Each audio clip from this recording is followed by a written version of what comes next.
Біздегі қазіргі тақырып my friends, менің достарым деген тақырыпты өтеміз. She's got дегеніміз ол балдарға арналған. Ода бар. She's got қызда бар. It is got ол жануар да бар. Немесе жансыз заттарды айтамыз it is деп. Енді мына жердегі сөздерді оқып отырамыз. This is Jamie. Мынау Jamie. He's got short hair. Ода қысқа шаш бар. He's got brown eyes. Оның көзі қара. Қоңыр. Ода қоңыр көз бар деген сияқты тура мағынасы. Екіншісі. This is Jamie's friend. Мынау Jamie'дің досы. Нағыз.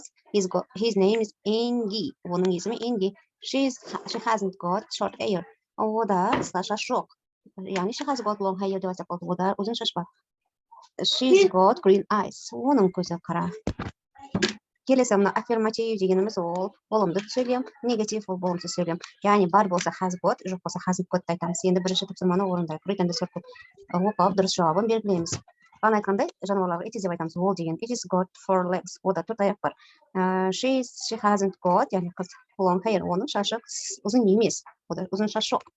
It's got three sides. Side дегеніміз бұрыш. Ода 3 бұрыш бар. Төртіншісі he has got a ball. Ода доп бар. Келесі she has got hat. Ода шляпа бар. He hasn't got a hat.